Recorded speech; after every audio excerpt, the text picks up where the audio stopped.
Yo, check 1 2, check 1 2. Playboy is in the building. Play B. No. Oh my God, no way. What's up, everybody? You are watching, you are listening to the Big E Smallz podcast. This is my co-host Eli. I am Ray. Welcome back to another episode. How are we feeling today? I'm good. Yeah? Yeah. Come on, baby. That's good. That's good Johnny's to hear. about to lose by 25. I'm excited. Who'd you guys play? Dolphins. Oh yeah. So anyways, Yeah. And he just lost to the Bills? Yeah, no. And they're at home? That minus 11 is nothing. I mean the Bills And Barkley's not playing. the Bills are having a pretty tough time right now with Jacksonville over in London. Yeah. But It's 11-7. 11-7. as always, if you guys are watching this, I mean, not if, but if you guys enjoy this episode, make sure you guys like the video. Subscribe to the channel if you haven't. And if you haven't, you guys are all putis. Word. And make sure you hit that notification bell so you never miss a banger.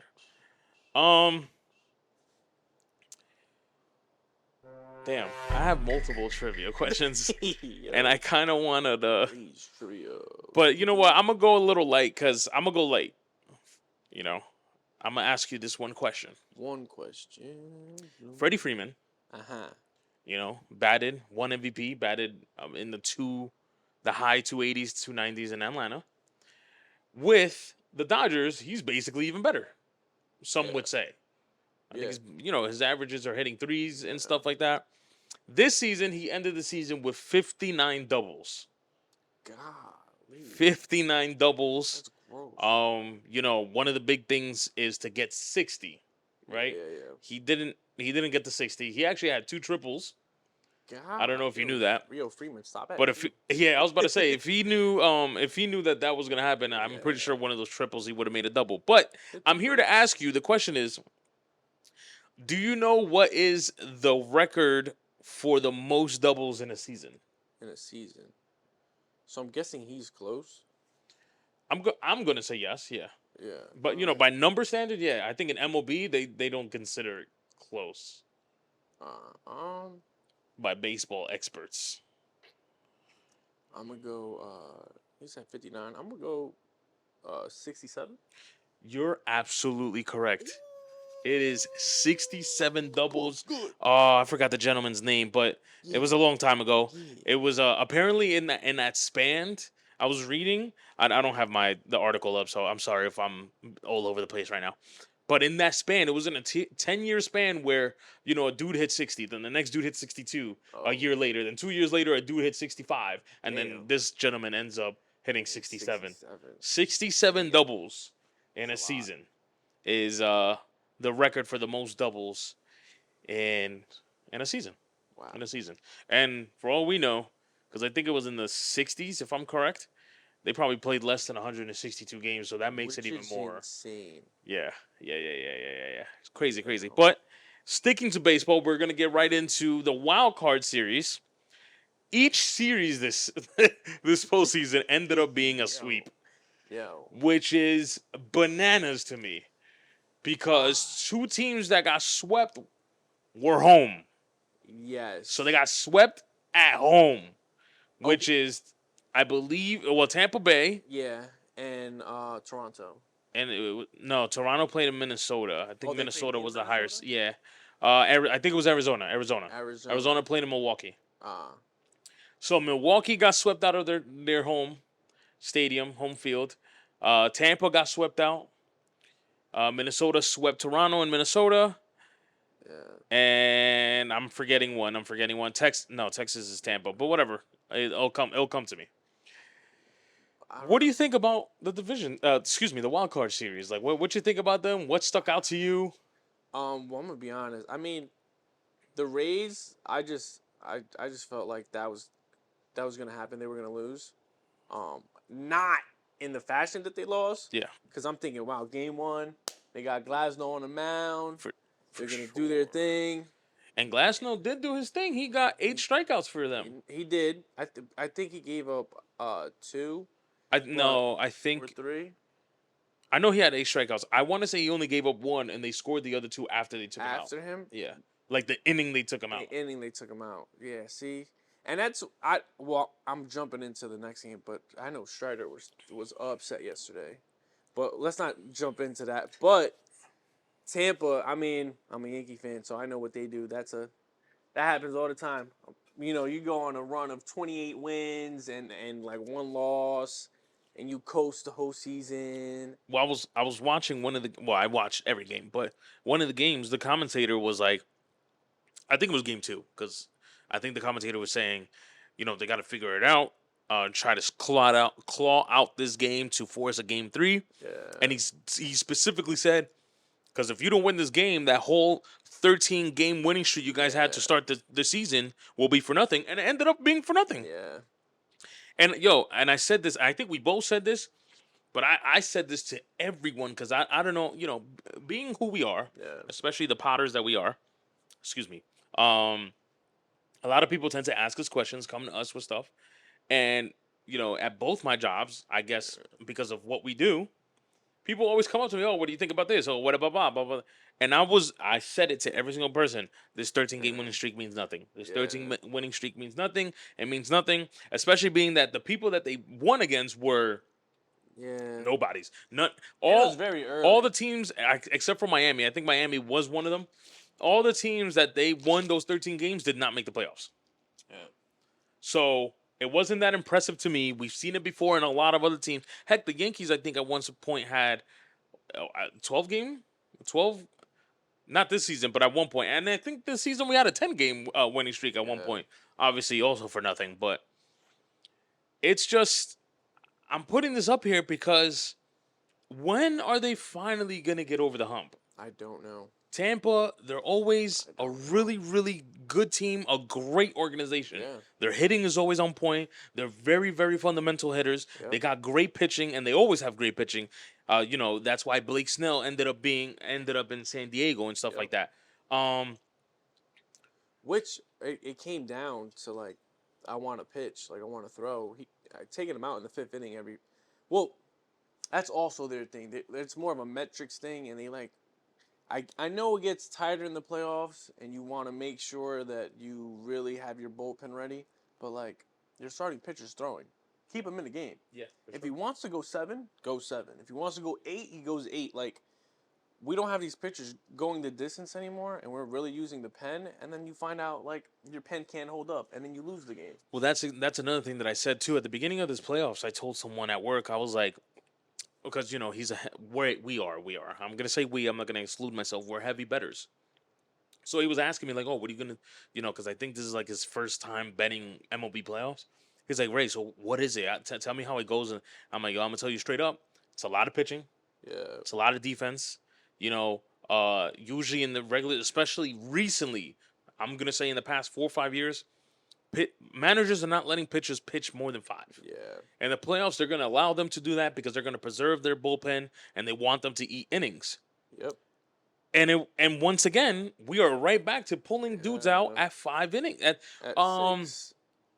Like, what's his name? Ruiz from the Phillies? Yeah. Bro, why is he getting pulled? I promise you, if they don't get out that inning when it was first and second, if he doesn't, that guy from the pen doesn't get out, it'd be an issue. It'd be an issue. Ooh. Just like another person that made this mistake, unfortunately, and it was game 2, so it was a pivotal moment, which is Dan Schneider, the manager of the Toronto Blue Jays. Oh, yeah, you did. Game 2 against Minnesota, right? It's 0-0. Yeah. Top of the 4th inning. So he's pitched 3 innings. Not Berrios. What's his name? Oh, my gosh, I can't. No, I think it is Berrios. I can't remember his name. I want to say it's Berrios. But Berrios, or the pitcher that he pulled, has 3 strikeouts. So we're entering the 4th inning. You are averaging 1 strikeout per inning, which in a lot of people's standards, that is really good. Yeah. Right? No, they're not really figuring you out. I know it's about to be the second, maybe even the 3rd time through the lineup, and I know sometimes that's when the batters figure it out. But Royce Williams comes to bat. Yeah.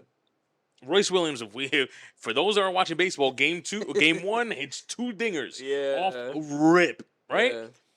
Now, I'm not saying it was intentional. It didn't look intentional by my eyes, but he walks Royce Lewis. Yeah. If you ask me, That is perfectly fine. Okay.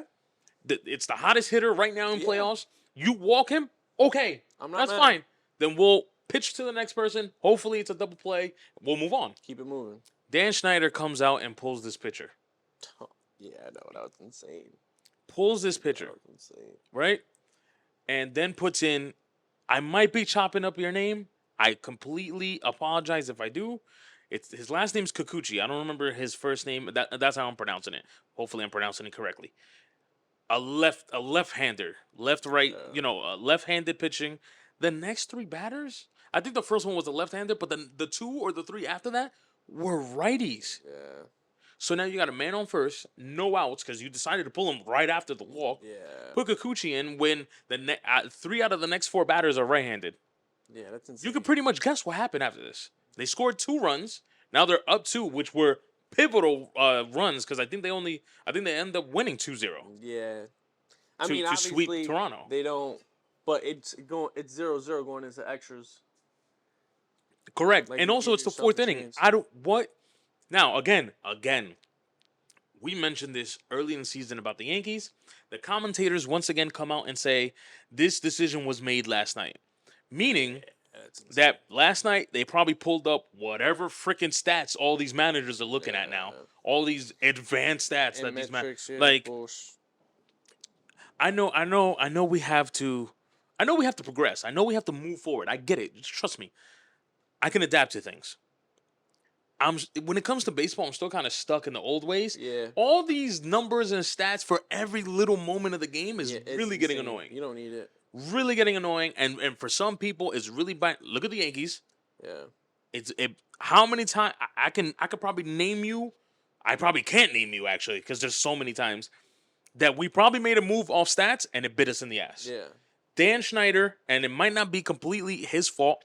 Dan Schneider and the rest of the uppers or the elites in Toronto probably made this move the night before, looking at some stat sheet, made the move the next day, and it was the wrong move to make. Yeah. Cost them the series. You're at home. Seriously.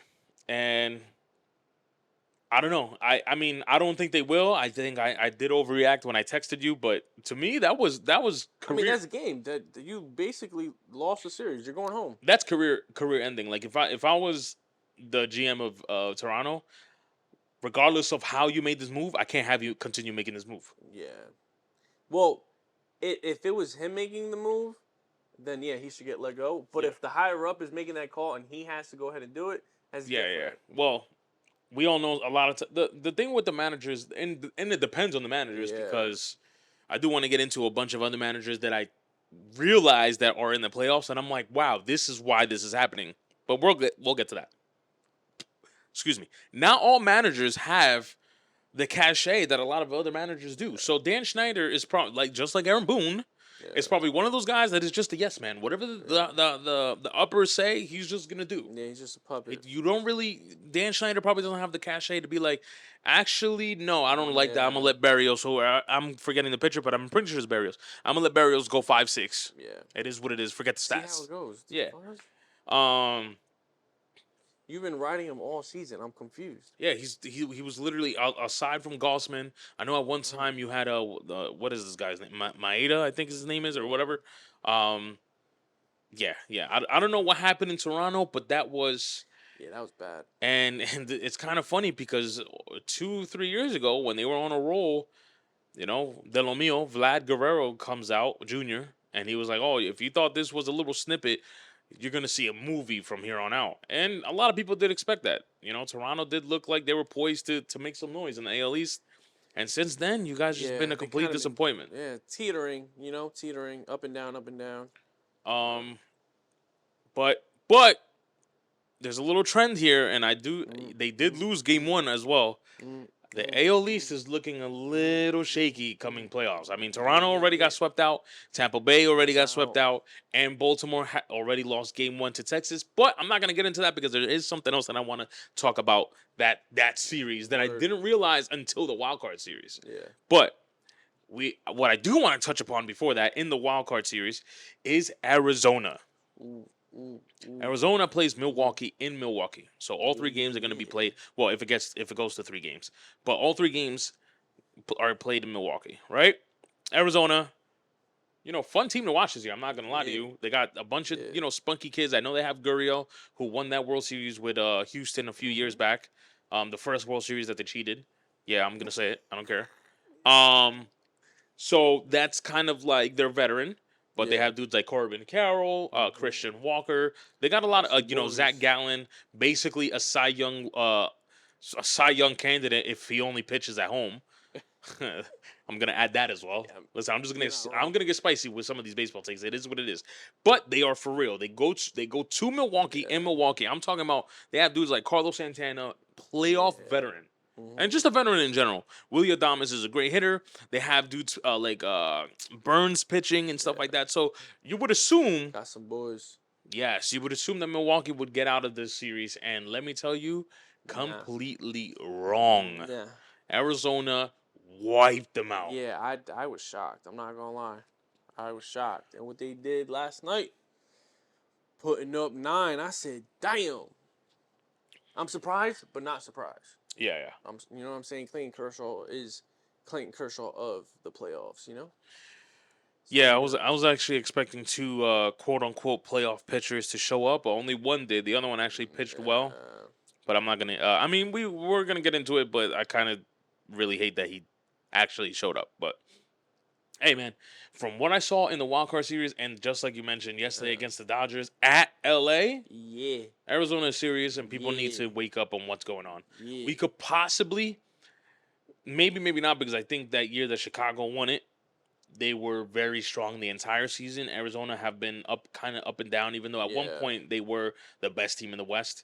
We could be seeing a Chicago Cubs-esque team with Arizona. Yeah. I want to say yes. I still think the Dodgers pull off and win. I'm gonna be honest, bro. Like Kershaw's in my top 5 pitchers, of baseball, and in the playoffs, As he should.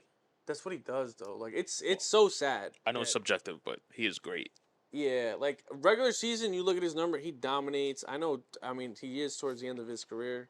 There's a lot of back issues, I mean, but my guy cannot pitch in the play. I don't know what it is. I don't know what it is. he's the Peyton Manning of baseball. Yeah, it's insane. For James Harden, sorry, but yeah, so it sucks. So I had a Kershaw got a feeling- ring. James though. Well, very true, very true. James don't. And when they won, he dominated in the postseason and in the But that's why World Series. That's why I'm comparing him to Peyton. Peyton, very regular season, great. Yeah. And I understand that Peyton has to go through the Ben Roethlisbergers and the Tom Brady's. I get it. But if the Aaron Rodgers, Aaron Rodgers on the other side. But the thing is, for people to say that Peyton Manning, and I'm just gonna name names, they got Peyton Manning over a lot of quarterbacks. Tom Brady's one of them. You can't tell me Peyton Manning is better than all these quarterbacks if you can't beat him in the playoffs. Yeah. I think Peyton Manning's better than Big Ben. Well, yeah. But not Tom Brady. I know what you mean. So he might be better. He ain't greater. Then I'm gonna go to statistics. He might be better than him statistically, but not better than him overall and with the rings he's got. Correct. You know what I mean? Because matchup wise, Brady wins. Yeah, I think they win against each other in the regular season, and I think Brady beats them majority of the time. But the reason why I'm comparing them is those two, Super Bowl that Peyton has. Yeah. He finally shows up and they win the Super Bowl, rightfully so. And that's what I see with Kershaw. Kershaw dominates regular seasons every single year, year in and year out. Crumbles in the playoffs, but in 2020 or whatever year that they won the World Series, yeah, he was there. He was in. Kershaw showed up. Yeah, he did. So Kershaw, to me, I'm gonna say to Ray, he is the Peyton Manning of baseball. But last night, yeah, no. last night I don't know. He only got 1 out. Basically he pitched 1 out in the first inning. Got scored 9 runs on. Took him out. And I didn't like. I don't know if you saw my story this morning. I didn't like his comment against his loss. He said, "I'd rather lose in the big stage than not play in it at all." And I'm like, "Yo, brother, I mean, How you've been playing in it for a majority of your one, you've been playing the big stage for a long Yeah, time. You it's guys are insane. basically always in the playoffs, Yeah, right? you're always there. Two, it's not the fact that you lost. You couldn't get out the first Yeah, it's inning. how you lost that it really. Don't tell me that that you're grateful for being in the playoffs. You can't get out the first inning. Yeah, looking like Rodon. That was bad. Yeah, well, that's another one. Yeah. Tough for LA. Tough for Yeah. LA. I'm kind of with you. They might still figure it out. You know, they got Yeah. dudes, man. JD, Freeman, Yeah, they Betts. got boys. They got boys, so they're gonna figure it out. I know their pitching is Yeah, really, and really they're depleted. good. I think they even it out. Yeah. Well, and they've been here before, so Yeah. Arizona, just like an AL team that I'm gonna mention, they're a little too young, and this is kind of their first playoff experience. But don't get me wrong, I won't be surprised if they win. You know what Arizona. I mean? I won't be surprised because if it goes back to Kershaw again, Yeah. they got a Well, shot. I wouldn't either, just because of this. They won last game Yeah. with Merrill Kelly. Yeah. Zach Gallen is gonna pitch game 2, Yeah. so that's I your mean, two well- aces. Now it's gonna be in LA. As I mentioned already, Yeah. Zach Gallen is way better at home. Yeah. But it is playoff time. Listen, Zach Gallen last series he played away, Yeah. dominated. Yeah. So we'll see what he does against LA in LA. Yeah. But if it goes to the 5, they will pitch again. That's what I'm saying. Merrill will pitch game 4, and Zach will pitch game 5. So if they don't figure them out now, They got it. Yeah, they got it. you're gonna have a hard time. Yeah. Good luck. You're gonna have a hard time. On to the divisional series. Even though we already spoke about Arizona and LA, Yeah. I do want to talk about the team that I'm kind of rooting for that just ended up losing, but they ended up losing to a team that just year in, year out, scratch into the playoffs and just flip the switch, and that is the Philadelphia Phillies, which I'm gonna call them the playoff Phillies. Yeah. No, that they deserve that name. Because They freaking deserve it. listen, they might be second or third place, and I think last year they were in third. This year they ended up second because Miami was in third place in the East. Yeah. They just find a way to get in the playoffs and just turn it up. Yeah, bro. Because I'm telling you, bro, the highs of their regular season were high and their lows were low. Super Like you talk about being a Philly fan, yo, it's a roller coaster.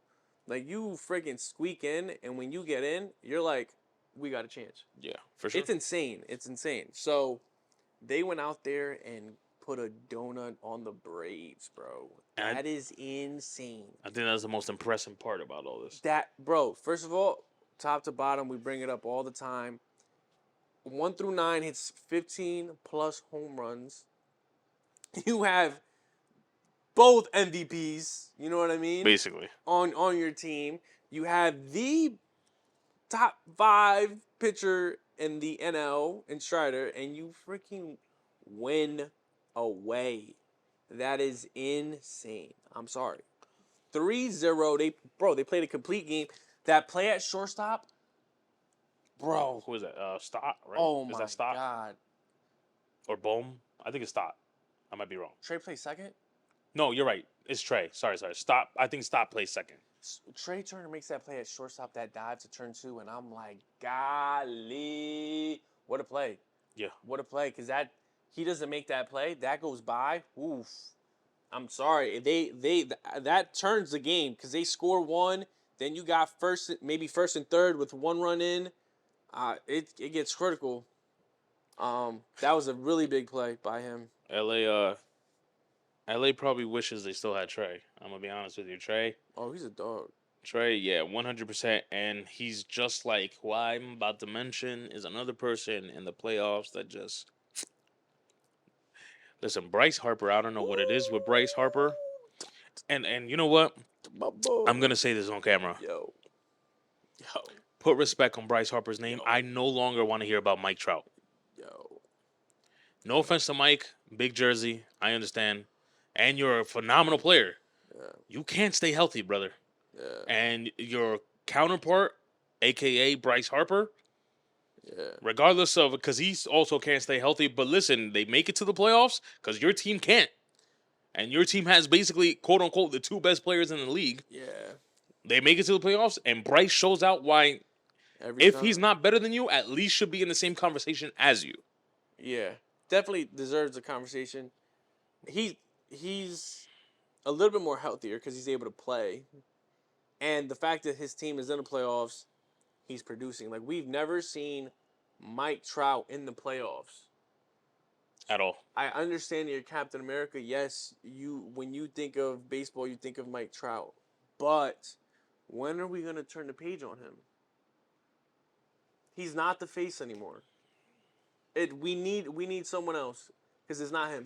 Which really sucks because I said in Mike Trout's first 5 seasons, this is the best player of all 100%. time. Yes. Not of this era, not of all. Yeah. I'm talking about this guy could hit, he could field, he could throw, he was everything. Yeah. Once the injuries started kicking in, we're not seeing you as much. Your team can't make the playoff. Yeah. And then on top of that, now we have you, who I mentioned is the best player of all time at some point. Now you have who I think is the best player of all time. Yeah. You guys can't make the playoffs. Yeah. You guys can't make the playoffs. And, maybe I'm being too harsh putting that on you, but I don't want to hear about you if you can't make the playoffs while Bryce Harper and the playoff Phillies are and making noise. Yeah. And making noise. They went to the World Series. They unfortunately ran into, once again, these bums. I know they're not bums, but I'm going to call them bums. It is what it is. Yeah. Playoff Phillies activated. Bryce Harper, Trey Turner, Wheeler pitching great. Boy. And They're on swagger, bro. They got that Philly swagger. Like they're on it. I love them. I freaking hate the Eagles, but watching Phillies play, bro. Oh my god, bro. And that's the other thing. Anything that has to do with Philadelphia, they're fighters, man. Yeah, they're gritty. They're fighters. They're gritty. They get down to it. But unlike another team in this same state, I'm going to talk about the Texas Rangers and how they are surprising me. Yeah. Big time. Yeah. I know they were the best team for a long time during the season. They lost their number 1 spot in the West. They regained it. Or not. Well, they didn't regain it because Houston ended up being number 1. But Huck Houston. They go into Tampa in the wild card series, sweep Tampa. Yeah. And just like you mentioned, against Glasnow, Game 2 against Eflin, another pretty decent pitcher for Tampa. Yeah. And they end up winning both games outright. Yeah. Their rookie, who I think is this year's Jeremy Pena, Evan Carter, is going nuts. Yeah. Bro, before he got out, and his first out was like a line. Oh, no, it was a strikeout. Sorry. He went like 6 for 6. That's insane. Before he got out. Yeah, that's insane. And with a home run. But yeah, in those first 6 at-bats, he had a home run to go with it. And I'm just like, this kid, they just called him up a month ago. That's insane. His kid was called up a month ago. His nickname is Full Count. Full. They said, granted, being that he just got called up. But think about this stat, or it's not really a stat, but it's a stat. He had 75 at-bats in the regular season. 22 of them, full counts. Ooh. He managed to bat into a full count. Do you know how? That hard. Is crazy. That's hard. 1, a very disciplined batter, and 2, whoever's pitching, you're about to throw a lot of pitches to this fella. I'm gonna tell you that straight up. He's working you at that But point. they're rolling. Their pitching is going great, except for one person that almost scared me yesterday, but he somehow managed to close out the 8th inning. And then what I did not notice the entire season, and I realized during the Tampa Bay Wild Card Series, they have Bruce Bochy as the manager. Yeah. Those that don't remember, or Bochy, excuse me, wins 3 World Series with the San Francisco Giants. Now he's on Texas. Mm-hmm. One of the best, there's arguments because obviously the Braves and stuff like that, but one of the best offensive teams. Yep. They got decent pitching, and they got one of the best closers. Yeah. Right? Yeah, buddy. And then you give them, in my eyes, a top 5 manager like that? Yeah. Nah. They're building. Yeah. No, Texas is on a roll. They're kind of scary. Yesterday they got it. They still won, but they got in the 8th inning. They got in a little trouble with Chapman. But Chapman being Chapman, thank God he didn't ruin that. Yeah. He got it done. But they got it done. They got it done. And now they're 1-0. But I guess we have to talk about the other Texas team. Playoff Verlander actually didn't show up. And a decent form of Verlander actually showed up, and Houston ended up winning the game. Yeah. What I will say is Got this: very close. this team somehow, once again, another great manager. I love damn, why am I forgetting his name now? But I love. He actually used to manage Texas and took Texas to the World Series. Unfortunately, they lost to the Cardinals. But the manager at Houston, a phenomenal manager, and I love him. And I think he also managed in San Francisco, if I'm correct. Um, but their bats, yo, listen. Yeah. Altuve did what Altuve always does. Yeah. Altuve, fuck you. Yeah. I'm just gonna say I don't really care. Go argue with your mother. That's what he does. Yeah. Bro. Tucker being Tucker, Bregman being Bregman. But then we have another person that just churns it up in the play. Actually, they have two. Jeremy Pena on doing his thing in the Yeah. playoffs. Once again, Jeremy Pena is back. Yep. You know, during the season, yo, he didn't hit a home run second half of the season. That's insane. So he hit 10 home runs before the All Star game. After that, didn't hit another dinger. Damn. Which is, just think about that. Yeah, that's a lot of games. Coming to the playoffs is already on a roll. I think he's 2 for 3 or whatever he batted yesterday. Then we have the other gentleman that if this guy, my dad said something yesterday, and I'm like, wow, that kind of makes sense. If this guy stayed as healthy as possible, we could be looking at someone that consistently hit 50 and 60 home runs a year, and that is Jordan mother effing Alvarez. Yeah, bro. He hit a freaking cock shot yesterday. Yeah. No, the boy can hit. Crazy part, I called it. Yeah. I forgot who batted in front of him. I think it was Jeremy Pena, if I'm correct. I think Jeremy got a single up the middle. Here comes Jordan. And I go, Dad. It's me and my dad and my son. All three of us are watching the game, and I go, Dad, I think he's going to hit a dinger. Yahtzee. Right? Damn. First pitch, low and in, ball.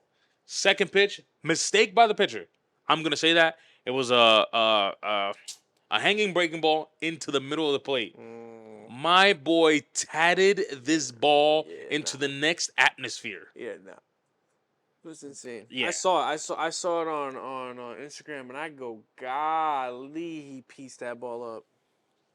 Yeah, no, dude, and he hits it on all left, right, center. He hits the gaps. Like Jordan is different. And when we face him, I'm nervous.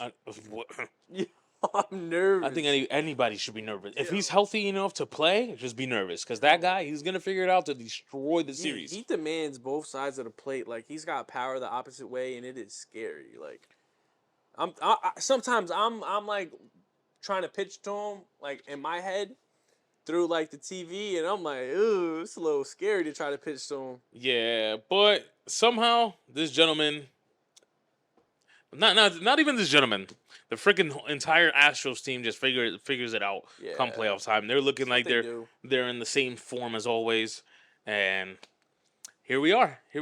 I think Game 2 is tonight, right? I think it's they play back to back and then they take a day off for traveling, and we'll see what happens. I mean, you guys will hear from us next week at least, wrapping up probably the divisional series if none of these go to Game 5. Yeah. But baseball's here, man. I'm excited. Baseball's here, and it's about to be an exciting week. I told you off camera. Yeah. We have playoff baseball. Obviously, football's here. College football is here. Yeah. Hockey starts on Tuesday. We have preseason basketball, but in 2-3 weeks we have regular basketball. I'm excited. It's live. It's a good time for sports. But speaking of college football, we are going to transition into college football, and we're really only going to talk about 4 games because these 4 games are what really should be talked about. Yeah. Number 1, do you want to start with the losers or the winners? Let's talk about the winners because I have a couple things to say. Okay, all right. We have we'll speak about the winners and how these 2 teams managed to escape their individual games by the skin of their teeth. We're going to start with USC first. Okay. USC winning in triple overtime against... I forgot. Arizona? Yeah. Okay. Against Arizona, they win by... I mean, it was... 2. They win by 2, but I think... It was the extra... Well, they tried to go for 2 to tie it. They tried to go for 2. No, I think they went for 2 to go up. Right? Was it 41-43? I think it was something like that. I don't remember, but they needed a 2-point conversion to win. Yeah. So, You know what? You're the one that really watched this game. I didn't. I just watched the highlights. I'll allow you to break down this game for me because I just saw how it ended. Yeah, so I'm gonna be honest. It started very, very rocky for USC. Very rocky. I think they got a 10 spot early. It was like Yikes. 10-0 in the first, and Take it easy. I was like, wow, like is this about to happen? But I figured like you had the big game against Colorado. You're coming off that high. All right, you're like, all right, we got Arizona. They're 3-2. We should be able to coast through this. Nah, they had to pick up their big boy pants. They got hit early, and it was like, all right, this is gonna be a game, and it ended up being a shootout. Me, I'm gonna be honest. I saw them play Colorado and how they almost let them got beat, and then I see you Arizona. You almost lose triple overtime. I think that's the crazier part. And the thing, don't get me wrong, Caleb played great, No, phenomenal. I saw one throw, a very Patrick Mahomes throw. I say, Dude. oh nah. Dude, I'm not taking anything away from them. But there's no way you give up 41 points and go to triple overtime if you're so-called USC, you're them. Top 10 in the nation. I make it make sense. That's why I was expecting you beat Colorado, you did what you were supposed to do, you go into Arizona and you stick it to them, and Right. you didn't. Well, remember, Colorado turned it up late and almost ended up winning the And game or almost putting winning the game. themselves in position to win the game. Yeah, they were only down by 7. Right. Or lost by 7. That's a close game when you were up 3 tutties. And then they get hit in the mouth early, and they're down, and now they're in this dogfight. Yeah. Because Arizona's going right back at you and scoring. Yeah. So it's like, at the end, it's like who gets the last lick. I mean, yeah, you end up getting it, but it was a nail biter. You needed Caleb to be Caleb. 1,000%. And what's scary about this is this, right? So you barely beat Colorado. You know, and as we all know, we've been talking about it for basically a month now. Colorado is maybe not anymore because of the 2 losses, but Colorado was the face of college football. Yeah. You know, they were just running through everything. They had the hype behind them. They had everything going for them. Obviously, they get annihilated by Oregon, but who doesn't? It's Oregon. They average 40 points per game anyways, right? Yeah. Especially against their own conference. Come on. I'm not even going to go there. So you barely win against Colorado. Yeah. Then you go to Arizona. You are number 9 in the nation. You are top 10 in the nation. Yeah. Arizona is not even ranked, and I don't even think they have a chance to be ranked because I think they're 1-3. I think I could be wrong. Or 3. No, they're 3-1. 3-1. 3-1. They're 3-2 now with this loss. Sorry. Excuse me, Arizona. They didn't want to disrespect you like that. The Patriots are 1-3 though. Anyways. Right, so Arizona not ranked, 3-1, but against they're again, it's probably against Pac-12, and even though the top 3 teams are making a lot of noise in the Pac-12, not everybody's that good in the Pac-12, right? You let them score 40 points, so that's 2 weeks back. Mind you, think about this: 2 weeks back to back that a team is scoring at least 35 points on you. Yeah, that's insane. You think that's good? Like you think you should be allowing teams scoring. Like, I want to see what you guys do against Oregon. Yeah. Right? Because they run it up. Then on top of that, you know, if you are USC, you're number 9 in the nation. Let's say you guys make it to the top 4, top 5. You guys go into the college football playoffs. It's not even. Listen, you're probably going to face Georgia. Yeah. You're not scoring. One, you're probably not scoring that many points. No. Number 1. Number 2, good luck allowing them scoring 35. Yeah. Because you're not even going to score 30. You're going to allow them to score 30? Right? Another team that I haven't heard, along with Georgia, because Georgia, they're just rolling and no one's talking about them. But there's another team. And they're winning by a large margin every game. There's a team in the state of Florida called Florida State. Jeez. You think you're going to allow them to score 30-plus points? Yeah. If you're letting these teams score 30-plus. Listen, you're going to have a very difficult time with the other side of the country because those guys are not allowing you to score 30 points. I promise you that. Yeah. Now, just like Eli mentioned, I'm not taking anything from Caleb. No, he is him. Yeah. But the rest of your team better figure it out because this 35 points per game is not going to get you far. Yeah. It's not going to get you far. But the team that you did allow to score 35 points also managed to escape a win last night, which is the Yeah. Colorado State Buffaloes. And they ended up winning with the game-winning field goal. Yeah. They made that a lot closer than it should have been. 1000%. And Coach Prime did mention that. They asked him, and he's the thing I like about Coach Prime, and maybe people don't like it because they think it's like part of his antics, but no, I just think he's being for real. They asked him, "Oh, what do you think about this game that you guys?" He said, "We played like complete dog shit." I mean, I'm not mad at that answer. Me neither. You win the game, cool. That doesn't mean you played well. It does not. Look at the Philadelphia Eagles. Right. It doesn't really mean you played well.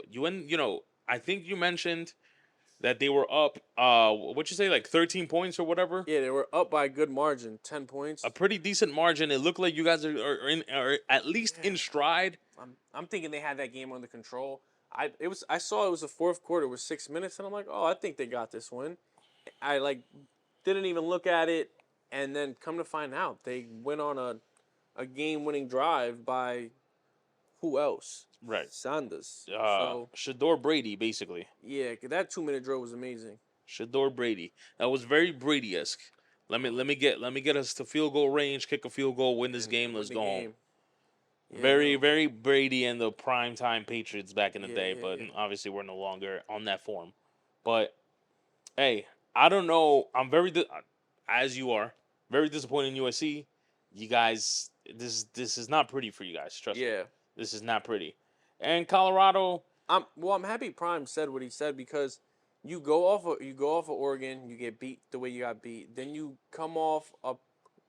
I know you're not you're upset that you lost, but you're all right. We hung in there. Yeah. You would think they would go there and dominate. Right. Like I think that's what Prime is saying. Like we played two elite teams. Yeah. And we should come off of that and go ahead and put 30 on their head. Correct. And they didn't come out. They came out not flat, but they didn't come out how they should have came out. They were leading, but they didn't dominate, And that's the difference. You could be leading, but you're not really winning. Yeah. The thing is, right, is Colorado kind of have to figure something out because this is now what? Now you're 4-2? Yeah. Right? This is now the sixth game in a row that you guys play only one half. Yeah. If we really get to it. Yeah. Right? Every game, you guys are like one half warriors. TCU was what it was, but then second half you guys turned it up. Then you guys played Nebraska. You guys handled them pretty well, but in reality, that second half was better than that first half. I forgot who'd you guys beat third week. But once again, you guys turned it up in the second half. Oregon, you guys just didn't play at all. Yeah. But it's Oregon. And then USC, you guys really turned it up in the second half. Yeah. You guys played well. Now, this time you flipped it. You played well in the first half, but then slowed down in the second half. Yeah. So, Coach Prime, no disrespect, because obviously, even though we have our own teams that we root for, we're definitely rooting for Colorado. We want you guys to go as far. Like, this is a whole deeper story than just Colorado football. You know what I'm saying? Yeah. Colorado State football. Or no, Colorado, not Colorado State. Excuse me. I think I made that. Oh, that's what they beat. Colorado State. They beat Colorado Yes, State. you're right. Third week was Colorado State. A dogfight. A dogfight. Yeah. A dogfight. Yep. Yeah. So actually, excuse me, because I think I said Colorado State Buffaloes earlier. Yeah. So that's a mistake by me. But you guys have to somehow manage to figure out how to play a full game because, along with USC, playing these half. Yeah. It's not going to work out. It's not going to work out. It's not good. It's not good. You want to play all four quarters, and you want to dominate, especially against coming off of the two losses you just did. You want to come out and have a big win.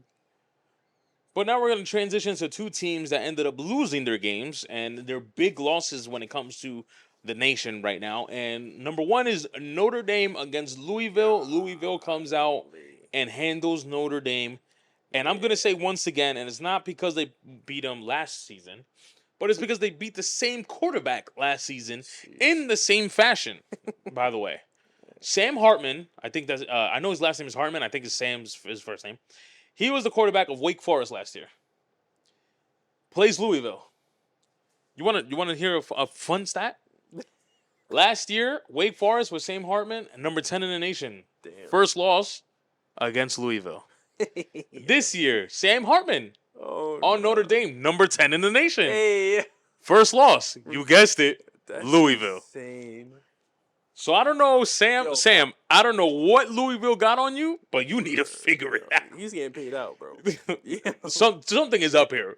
2 years in a row, you are top 10 in the nation with your respective school, and you just somehow crash into Louisville. Yo, 5 turnovers. 5. That's disgusting. That is insane. Yeah, I don't expect. No team should expect winning a game if you have 5 turnovers. 5 turnovers. If you win a game with 5 turnovers, that the team you face played worse. Played worse. Word. Like, that's the no only other explanation. way. That's insane. 5 And they were all like turnovers. interceptions.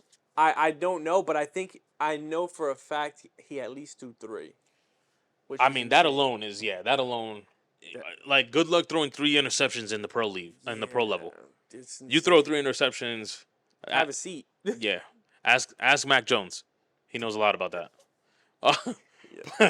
But Notre Dame did not handle their business with Louisville. Again, I might be wrong. I didn't really look it up. Louisville, another team that's not ranked, Yeah, no, they weren't ranked. and you beat the number 10 team in the nation. Yeah. You know, especially, by the way, especially being that Notre Dame, it was a tough game, but you ended up handling Duke, and Duke, which is a top 25 team. I'm gonna be honest, that was Right. by a late drive by him. A late drive by him and got them the win. So, But just like you mentioned with USC and Colorado, you had that tough game with Duke. You probably should have came here with an unranked Louisville, and you should have done more than what you did. yeah. Unfortunately, those 5 turnovers say otherwise. And then we're gonna get into, I believe they were number 3 team in the nation, the Texas Longhorns. Wow, I don't remember if they played in Oklahoma, but they play Oklahoma. Someone need to go get their kids. I don't know if you guys can hear it through the camera, but yeah, something's going on outside. Hopefully nothing malicious either. Word. But number 3 Texas goes down to Oklahoma. I don't even know what to say about this game. Next. Yeah, like you guys were rolling. You guys are rolling. You guys beat Alabama very confidently. You guys, and then you go into now Oklahoma aren't scrubs. They aren't scrubs. Yeah, no. But the way Texas has been looking, once again, you guys should have won this game. Yeah. I don't know what really happened here. I didn't watch this game. Me but neither. Yeah, that can't let that happen. You can't, because once again, I'm gonna say the same thing that I said to USC. If you're gonna lose to Oklahoma, what are you gonna do to Florida State? What are you gonna do to Georgia? What do you do if you meet Alabama again? Because I'm pretty sure Alabama, they're gonna fix the mistakes they made against you. Yeah. And then that's not. There's a bunch of other teams that are going crazy. Like LSU's playing pretty well. I seen that North Carolina's playing pretty well. Uh-huh. You're gonna meet tougher teams than Oklahoma, and it's not gonna be pretty if you're gonna lose to Oklahoma. No. You know what I'm saying? So these 4 teams, even though 2 of them ended up scratching out a win, very, very disappointing weekend for you guys. Yeah. Very disappointing. So hopefully next weekend. And let me tell you something, Notre Dame. Thanks for ruining my ticket. Just saying. That was a pretty penny I could have gotten in my pockets if you guys just ended up beating Louisville. Yeah. But you didn't. We're gonna stick with football. Okay. Transition to the pro level. Yeah. And we're gonna talk about the Thursday night football game that just passed. Sheesh. Which was Chicago against the Washington Commanders. The Washington Commanders. And the story is that buddy. 2 players on the Bears side named Justin Fields and DJ Moore just decided to take matters in their own hands. Yeah. What did you see in this game? What impressed you? What didn't impress you? Well, what you expect from them in this upcoming week? Well, we talked about Justin Fields, and on our last episode, and what we talked about actually happened. They did allow him to run a little bit. He had his tight end, freaking what's his Kmet? Yeah, I don't even. How do you pronounce that? Is it Kmet? Kmet maybe, and which is great because they haven't really been using him, and I'm like, yo, Also ruined my ticket. because you hit the I had the under, and somehow it was going good for the first half. Yeah. Second half, forget about it. But that's my thing. Like he needs to be that like security blanket for him. Like I feel like when a quarterback has a tight end that can move, makes your life easier. For sure. And these throws, just it was just a simplified game for him, and I think that's what we talked about. We even talked about that with Wilson. Yeah.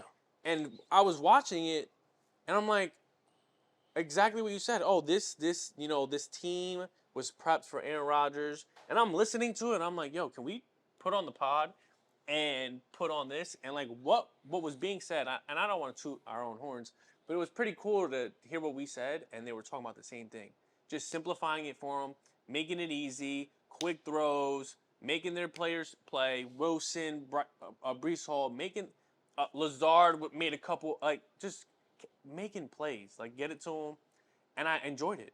I'm like, open up the playbook for them. Yeah. Open it up, make it simple. My guy was out here calling audibles on simple plays that he's obviously able to run, and I'm like, thank you, like thank you. I'm like, this is what we wanted. Open it up for him, make it simple, easy, so that once he gets going, because he can throw it. Yeah. So like watching it, I'm like, all right, I'm really gonna watch Wilson. Like I'm gonna sit down. He's going against Kansas City. They got hit early, 17-0. Like, let me watch this game. Mm-hmm. And I'm looking at these throws, and I'm like, dude, he could throw a good ball. Now he needs a little bit of time, obviously, because that offensive line is so trash. But when you simplify it and make these one drop or two drop throws, makes it very easy for him. 1-2 reads, get the ball out. Right. You know what I mean? So I expect a little bit more of that going against the Broncos. And I'm excited to see what they do there. Justin Fields and DJ did what I thought they were gonna do in the start of week 1. And I'm excited. I mean, last week they showed it a little bit and they lost. And they showed a little bit of that. I think he threw over 200 yards. He cleared 200 yards by the first half. Yeah. And I like how they use DJ Moore. Yeah, they went long, but they also a lot of quick throws, getting it to him early, letting him make the plays. So I'm excited. I liked what we brought up about them, and I'm excited that they went right to it. And I can't wait to see how they progress these next coming weeks. Yeah, I mean, once again, those that aren't subscribed to this channel, you guys are booties. You guys are complete booties because Eli's right. We both came in here, so just to break the fifth wall with you guys, we film on Sunday 2 episodes. Yeah. One episode ends up being our Monday episode. Our other one ends up being our Thursday episodes, right? Yeah. So from Monday till Sunday, yeah. Anything that happens is just gets pushed on to the next week, right? Yeah. So after we film the episode Sunday, I edit the episodes, and I drop Monday. We drop Monday, excuse me. Monday, Tuesday, Wednesday, Thursday, I'm hearing the same thing we said or filmed, recorded Sunday. Yeah. Oh, yeah, Justin. Yeah, it's Justin. Look at me combining both these guys. Zach Wilson, he's not a bad quarterback. We just got to simplify the offense. Yeah. Justin Fields, he's not a bad quarterback, but they need to stop just allowing him to throw and have him run or implement DJ more. This, that. Yep. We literally said this. I said last week, word for word, give Zach Wilson 3 plays with 3 different options. Now you have 9 plays and just hope to God that the defense doesn't figure it out. That's exactly what I said about Zach Wilson. Yeah. Then what I said about Justin Fields is, let's put in an offense that complements Justin Fields more than having him go out there and be Aaron Rodgers throwing it 40 times a game. Yeah, what happens? That's not him. Zach Wilson, even though it results in a loss, I get it, defending champs, Zach Wilson has a game. Yep. Has a great game. And a lot of it, just like Eli mentions, they also give the ball multiple times to Brees Hall, which does what? Opens the passing game. Yep. Yeah. Justin Fields comes out on Thursday Night Football. Literally in the first quarter, not first half. The first quarter, he already has 100 yards throwing. Yep. He was on attack mode early. So there's two things here. Number one, subscribe to the damn channel. Yeah. And listen to us. We're not talking out of our ass. Yo, don't let me hit on my little 49ers and Cowboys take. Don't let me hit on it. Yikes. Don't let me hit on it. We know what the heck we're talking about. Now, obviously, I'm not going to, we can't really force you guys to subscribe, but we are going to ask you guys to subscribe because, as you can see, we know what we're talking about, and we would like to have you guys view or be our audience in our passion speaking sports, Yeah. The second part of it is Chicago Bears finally figured it out. Let's hope. But yeah, man, I think Chicago definitely figured it out. Definitely figured it out, but this is definitely going to conclude. Oh, I do want to say, we also called last week that the Bills are possibly going to lose to Jacksonville because Jacksonville was already over there. The Bills had to make the travel and that they could possibly lose. And they ended up losing 25-20. I'm just saying. Subscribe to the channel. Subscribe to the channel. That being said, we're going to conclude this episode, right? And if you enjoyed this episode, like the episode. And if you haven't subscribed to the channel, subscribe to the channel. And those who haven't subscribed yet, you are all booties. And make sure you hit that notification bell so you never miss a banger. Let us also know in the comments below, what do you guys are thinking of the episodes? What do you want to ask us? What do we want to answer for you guys? Or whatever the case may be. And if you have a question that I don't really like, you already know who's answering it. James Harden. Until next time, gang, we love y'all. Peace.